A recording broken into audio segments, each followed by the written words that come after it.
Hello RCB fans, హ్యాపీయా? నిన్న KKR versus RCB match చూసిన తర్వాత ప్రతి ఒక్క ఆర్సీబీ అభిమాని ఫీలింగ్ ఒకటే, ఈసారి మా టీం ఖచ్చితంగా ప్లే ఆఫ్స్కి చేరుతుంది అని చెప్పి ప్రతి ఒక్క ఆర్సీబీ ఫ్యాన్ అయితే ఒక నమ్మకం పెట్టేసుకున్నారు. నీ గతంలో ఆర్సీబీ ఫ్రాంచైజ్ పైన, ఆర్సీబీ టీం పైన ఒక క్రిటిసిజం ఉండేది, తెలుసా నీకు? ఎస్ ఎందుకంటే ఆర్సీబీ ఎప్పుడు బౌలింగ్ బాగా చేస్తే బ్యాటింగ్లో ఫెయిల్ అవుతుంది అని, అలాగే బ్యాటింగ్ బాగా చేస్తే బౌలింగ్ ఫెయిల్ అవుతుందని, రెండు బాగా చేస్తే లక్ ఫేవర్ చేయదు అని. ఎగ్జాక్ట్లీ. సో నిన్న మ్యాచ్ చూసిన తర్వాత ఈ సీజన్లో ఆర్సీబీకి ఆ సినారియో ఎదురు కాకపోవచ్చని అనిపిస్తుంది. ఎస్, నాకు కూడా అలాగే అనిపించింది. సరే, మరి నిన్నటి మ్యాచ్లో అసలు కేకేఆర్ ఎవరి వల్ల ఓడిపోయిందంట? కట్టప్ప కేకేఆర్. కేకేఆర్ విన్నింగ్ ఛాన్సెస్ని చాలా వరకు తగ్గించింది ఎవరయ్యా అంటే, మనం ఒకళ్ళ మీద ఆ నెపాన్ని మోపలేం, కానీ చాలా ఎక్స్పెక్టేషన్స్తో వచ్చి అసలు ఏమీ ప్రూవ్ చేసుకోలేని ప్లేయర్ ఒకరు ఉన్నారు. బికాస్ ఛాంపియన్స్ ట్రోఫీలో తన అసాధారణ ప్రదర్శనతో ఆకట్టుకున్న ప్లేయర్ వరుణ్ చక్రవర్తి. కానీ నిన్నటి కేకేఆర్ వర్సెస్ ఆర్సీబీ మ్యాచ్లో తన బౌలింగ్తో పూర్తిగా నిరాశపరిచిన ప్లేయర్ వరుణ్ చక్రవర్తి. సో ఆబ్వియస్లీ వరుణ్ చక్రవర్తికి మనం కట్టప్ ఆఫ్ కేకేఆర్, కట్టప్ ఆఫ్ ద మ్యాచ్గా మనం అవార్డు ఇవ్వచ్చు. ఓకే, మరి బాహుబలి ఎవరు నిన్నటి మ్యాచ్లో? సందేహం ఏముంది, ఫీల్డ్ సాల్ట్ మొత్తం 25 బాల్స్లో హాఫ్ సెంచరీ పూర్తి చేసుకున్నాడు. ఫీల్డ్ సాల్ట్ ఇన్నింగ్స్ తర్వాత పవర్ ప్లేలో ఆర్సీబీ స్కోర్ ఎంత తెలుసా? 80 రన్స్. కేకేఆర్ కంటే 20 రన్స్ అదనంగా చేసింది RCB. Because of Phil Salt innings only power ప్లేలోనే ఆర్సీబీ యొక్క గెలుపు ఖరారైపోయింది. సో ఆబ్వియస్లీ ఫీల్డ్ సాల్ట్కి Baahubali of the match award ఇవ్వాల్సిందే. But darling of the match అయితే నాకైతే పర్సనల్గా కోహ్లీ అనిపించింది. నీకేమనిపించింది? ఒప్పుకోవాల్సిందే, ఎందుకంటే నేను ఒక ఫ్యాన్ మూమెంట్ చూసాం. ఒక ఫ్యాన్ విరాట్ కోహ్లీ దగ్గరికి వచ్చి తన కాళ్ళ పడిపోయి బ్లెస్సింగ్స్ అది తీసుకొని, నిజంగా చాలా హార్ట్ ఫెల్ట్ మూమెంట్ అది. సీరియస్లీ మనం విరాట్ కోహ్లీ క్రేజ్ని అసలు కొలమానం అనేది లేదు. So Virat Kohli obviously the darling of the match.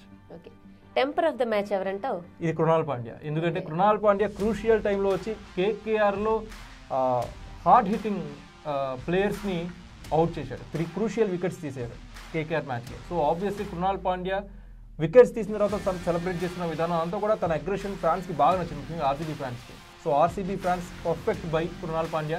So Krunal పాండ్యాకి మనం టెంపర్ ఆఫ్ ద మ్యాచ్ అవ్వాలి. ఓకే, మరి నిన్న మ్యాచ్ అంతా చూసాక కార్తీక్, దమ్మున్న ఆటగాడని ఎవరనిపించింది నీకు? ఇది ఖచ్చితంగా అజింక్య రహానేకి ఇవ్వాలి. ఎందుకంటే ఈవెన్ దో లూజింగ్ కెప్టెన్ అయినా కానీ, లూజింగ్ ఓడిపోయిన టీం తరపున ఉన్నా కానీ, అజింక్య రహానే పవర్ ప్లేలో ఆడిన ఇన్నింగ్స్ ఒక రకంగా కేకేఆర్ ఇన్నింగ్స్ని నిలబెట్టింది అజింక్య రహానే. అజింక్య రహానే కేకేఆర్తో ఇన్నింగ్స్ తర్వాత భవిష్యత్తులో పవర్ ప్లేలో కేకేఆర్కి బలమైన బ్యాట్స్మెన్ ఉన్నాడని చెప్పి కేకేఆర్ ఫ్యాన్స్ అందరూ కూడా కాస్త ధైర్యంగా ఒక నమ్మకం అయితే కలిగించాడు అజింక్య రహానే. సో దమ్మున్న ఆట ఆడారు కాబట్టి అజింక్య రహానేకి దమ్మున్న ప్లేయర్ అవార్డు ఇవ్వచ్చు. పోక్రీ ఆఫ్ ద మ్యాచ్ ఇది కృణాల్ పాండ్యాని. ఎందుకంటే 3 వికెట్లు తీయడం అంత ఆషామాషి విషయం కాదు. ఎందుకంటే పవర్ ప్లేలో కేకేఆర్ డామినెన్స్ చూసిన తర్వాత ఎవరికైనా కానీ కేకేఆర్ స్కోర్ ఒక రకంగా ప్రొజెక్టెడ్ స్కోర్ 200 దాటిపోతుందని చెప్పి అనుకున్నారు. కానీ కృణాల్ పాండ్యా మిడిల్ ఓవర్స్లో తను వేసిన బౌలింగ్, ఓ పక్కన వేరే స్పిన్నర్స్ పరుగులు ఇస్తున్నా కానీ, రసిక్ సలాం లాంటి బౌలర్స్ పరుగులు ఇస్తున్నా కానీ, కృణాల్ పాండ్యా వేసిన ఓవర్స్ కావచ్చు, తీసిన వికెట్స్ కావచ్చు, మ్యాచ్ మలుపు తిప్పేసి అట్ ద సేమ్ టైం ఒక రకంగా బిగ్ ట్విస్ట్ కృణాల్ పాండ్యా వేసిన ఓవర్స్ అనుకోవచ్చు. So obviously Krunal పాండ్యాకి Pokiri award ఇవ్వచ్చు. ఎగ్జాక్ట్లీ. ఇక మనం చూసుకుంటే మనకి ఐపీఎల్ అంటేనే దూకుడుగా ప్రతి ఆటగాడు ఆడడానికి ప్రయత్నిస్తాడు. అండ్ మనకు ఓవర్స్ అయిపోతున్న కొద్దీ ఆ దూకుడు పెరుగుతూ ఉంటుంది. అయితే నిన్న 2 టీమ్స్లో ఆ దూకుడు ఎవరు ప్రదర్శించారు? RCB captain Rajat Patidar. ఎందుకంటే ఫీల్డింగ్ ప్లేస్మెంట్స్ కావచ్చు, బౌలింగ్లో చేంజెస్ కావచ్చు, బ్యాటింగ్ కెప్టెన్ ఇన్నింగ్స్ ఆడాడు. ఎందుకంటే 16 బాల్స్లో 34 రన్స్ కొట్టాడు. అది ఒక రకంగా impact player Devdutt Padikkal out అయిపోయిన తర్వాత కేకేఆర్ వైపు ఏమైనా మ్యాచ్ తిరుగుతుందా? ఎందుకంటే వాళ్ళ హోమ్ గ్రౌండ్, వాళ్ళకి ఇక్కడ ఏదైనా మిరాకిల్స్ చేయడానికి అవకాశం ఉంది. అండ్ స్టాట్స్ పరంగా కూడా కేకేఆర్కే అక్కడ ఎక్కువ ఛాన్స్ ఉంది. కానీ రజత్ పాటిదార్ తను ఆడిన ఇన్నింగ్స్తో కంప్లీట్లీ మ్యాచ్ స్వరూపాన్ని ఆర్సీబీకి చూపించారు. సో ఆబ్వియస్లీ దూకుడు అవార్డు మనం రజత్ పాటిదార్కి ఇవ్వాల్సిందే. ఓకే, ఇక రేసు గుర్రంలో పర్ఫామ్ చేసింది ఎవరంట? ఇది ఆర్సీబీ వికెట్ కీపర్ జితేష్ శర్మకి ఇచ్చింది. ఎందుకంటే కేకేఆర్లో 8 వికెట్స్ పడ్డాయి, అందులో 4 క్యాచెస్ పట్టారు Jitesh Sharma. Extraordinary wicket keeping skills. So Jitesh శర్మకి మనం రేస్ గుర్రం అవార్డు ఇవ్వచ్చు. రేసు గుర్రంతో పాటు పరుగు కూడా చాలా ఇంపార్టెంట్ కదా, మరి పరుగులు పెట్టింది ఎవరు? విరాట్ కోహ్లీ. ఎందుకంటే వికెట్స్ మధ్య 2 రన్స్ తీయడం అంటే అంత ఆషామాషి కాదు. కొంతమంది ప్లేయర్స్ ఉంటారు వికెట్స్ మధ్య కొన్నిసార్లు 1 పరుగే చేస్తారు, అక్కడ 2 పరుగులు వస్తాయి. కానీ విరాట్ కోహ్లీ అవతల నాన్ స్ట్రైకర్ వైపు ఉన్నప్పుడు ఖచ్చితంగా 2 పరుగులు వస్తాయి. తన స్ట్రైకర్ నాన్ స్ట్రైకర్ని విరాట్ కోహ్లీ ఆ రకంగా సపోర్ట్ చేస్తాడు. సో వికెట్స్ మధ్య పరుగులు తీయడమే కాదు, యాంకర్ ఇన్నింగ్స్ ఆడాడు. సో ఆబ్వియస్లీ విరాట్ కోహ్లీకి మనం తన 15 రన్స్ గాను పరుగు అవార్డు ఇవ్వచ్చు. సో మన డార్లింగ్ పరుగులు పెట్టాడంటావు? Yes, exactly. మొత్తానికి పంజా విసిరింది ఎవరు? కృణాల్ పాండ్యా. మళ్ళీ కృణాల్ పాండ్యా. ఎందుకంటే కృణాల్ పాండ్యా ఇన్నింగ్స్ లేకపోతే అసలు ఆర్సీబీ నిన్న విజయం విజయమే లేదు. కృణాల్ పాండ్యా గురించి మాట్లాడుకోకుండా అసలు ఆర్సీబీ గురించి మాట్లాడుకోలేము. సో కృణాల్ పాండ్యాకే ఏ అవార్డ్స్ ఉంటే అది ఆర్సీబీ తరఫున అన్ని అవార్డ్స్ కృణాల్ పాండ్యాకి వెళ్తుంటే, ఓ పక్కన పంజా అవార్డు అయినా కానీ, మరో పక్కన పోక్రీ అవార్డు అయినా కానీ, టెంపర్ అయినా కానీ, కృణాల్ పాండ్యాకి 100% వర్త్ఫుల్.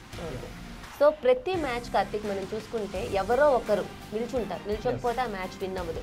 సో మరి నేనున్నాను అని ఎవరన్నారు ఈ మ్యాచెస్లో? జోష్ హెజల్వుడ్. ఎందుకంటే జోష్ హెజల్వుడ్ లాస్ట్ ఓవర్ నువ్వు చూసినట్టయితే డెత్ ఓవర్స్లో బౌలింగ్ చేయడం అంత ఆషామాషి విషయం కాదు.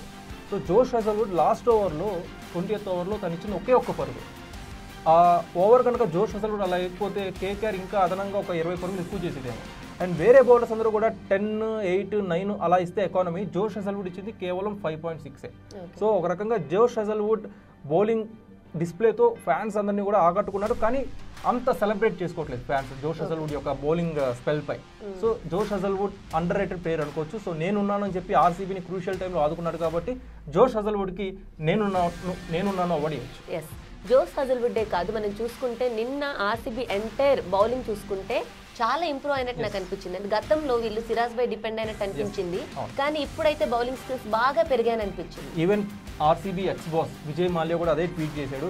Commentators first time RCB bowling డిస్ప్లేని మెచ్చుకోవడం చూస్తున్నానని చెప్పి విజయ్ మాల్యా ట్వీట్ చేశారు. సో ఓవరాల్గా ఆర్సీబీ ఐపీఎల్ 2025ని ఒక పాజిటివ్ వైబ్తో అయితే స్టార్ట్ చేసింది. అండ్ ప్లే ఆఫ్స్కి ఖచ్చితంగా ఆర్సీబీ వెళ్తుంది అనడానికి నేను మ్యాచ్ ఒక పర్ఫెక్ట్ సినానిమ్గా మనం చెప్పుకోవచ్చు. సో ఆర్సీబీ ఫ్యాన్స్ మీకు ఎలా అనిపించింది ఆర్సీబీ వర్సెస్ కేకేఆర్ మ్యాచ్? మీరు ఏ ప్లేయర్ ఆట పట్ల ఎక్కువగా సాటిస్ఫై అయ్యారో కామెంట్ సెక్షన్లో పంచుకోండి. Thank you.